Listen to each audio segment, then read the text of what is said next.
The silence after. Chapter 1. Homecoming.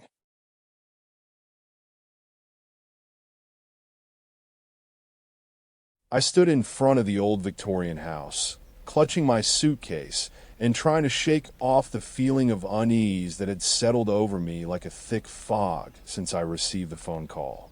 It's been years since I'd stepped foot inside these walls. Too many to count. Yet here I was, back at 137 Oakwood Lane after Mum passed away. The funeral had drained me, and it seemed the most comforting place on earth was my childhood home, a sanctuary from this lonely world that had turned upside down without her. As I looked up at the faded paint job and weathered wooden porch, memories flooded my mind like an old photograph unfolding before me. Laughter, arguments, and countless nights spent huddled under blankets reading by moonlight in my room with Mum's voice as a constant lullaby. Stepping inside felt like coming home. The creaky floorboards beneath my feet were a comforting reminder of the years I'd left behind, but it was different now. Emptier without her warm smile and the scent of freshly baked cookies filling the air. Her passing left a hollow in me that no amount of time could fill, and the silence felt deafening.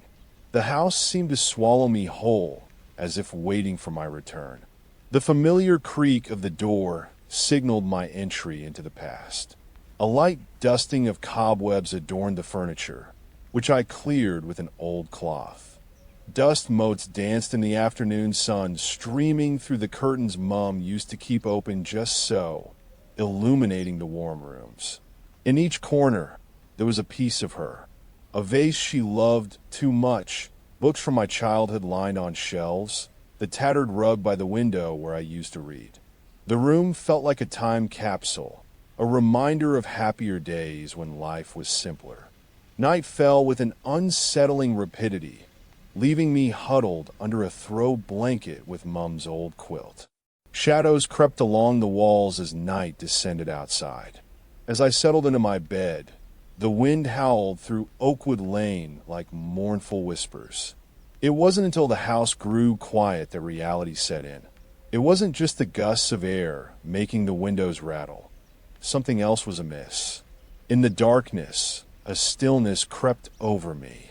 An oppressive hush descended upon the room as if waiting for something to happen. Each night brought a sense of isolation I couldn't explain, though my logical mind dismissed it as post-funeral fatigue. Yet each evening's hush seemed more profound than the last. The first few days blended together, sleepless nights and long days lost in memories. It was during one such restless slumber that a chill ran down my spine when I wasn't cold. A presence, light as a feather, brushed against my cheek, sending a shiver through me. I opened my eyes to the darkness, heart pounding. There was no one there. The feeling lingered, though, as if I'd been touched by an unseen hand. It became a recurring dream, or so I told myself in the daylight hours, a hallucination born of grief and loneliness. My mother's passing had left me adrift. Days blurred, and I found solace in my childhood haven. Mum's old room. It was the one place where ghosts didn't haunt me. Memories did. Days passed in this self, that imposed cocoon of nostalgia, until my eyes grew heavy with sleep, and I knew it was time to brave the rest of the house once more. Unlocking the door, a chill greeted me as I entered what used to be Mum's bedroom. It seemed frozen in time. Antique furniture, lace curtains, her collection of vintage dolls arranged on shelves like sentinels guarding secrets. A draft carried the faintest whisper, barely audible. Jenna. I blinked. It had to be my mind playing tricks.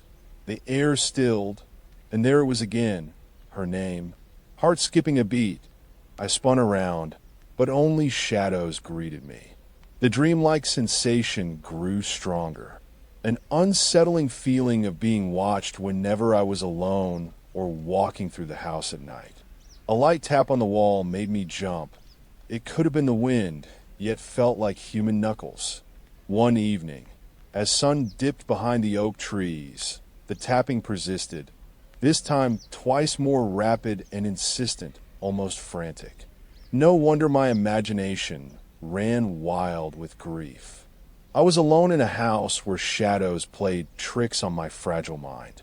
But it wasn't just shadows. Mum's laughter or the comforting clinking of china no longer echoed here. A sense of being watched grew until I couldn't shake the feeling of eyes upon me. I took to carrying an old knife under my pillow, the weight reassuring despite my growing unease. Nights were spent in that room, trying to convince myself of rationality. But every night felt different.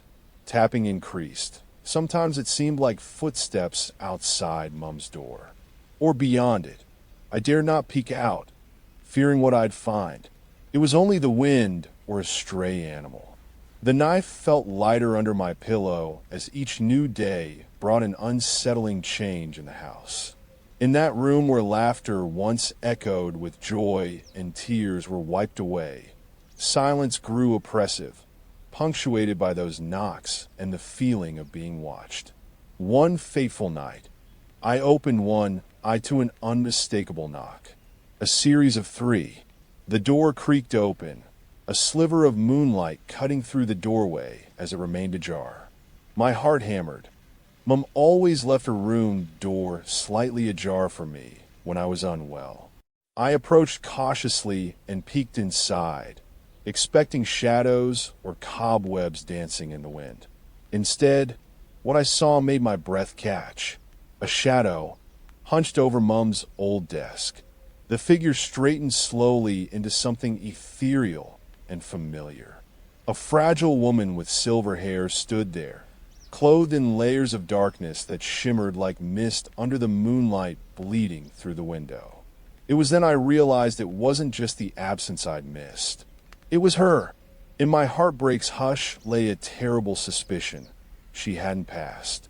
Mum was here, the woman before me, barely recognizable despite the same silvery hair and age lines that crisscrossed her face as mine would, tilted her head as if studying me. Her eyes were hollow, like empty wells that should have reflected love for her daughter, but stared through me instead. I didn't breathe. A hand reached out from an ethereal form. My name.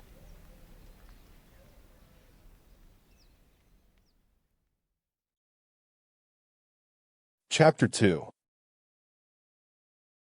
The Mysterious Footsteps.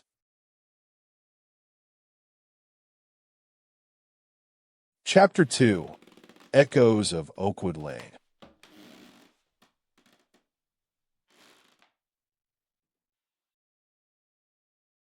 Chapter 3. The Truth Revealed.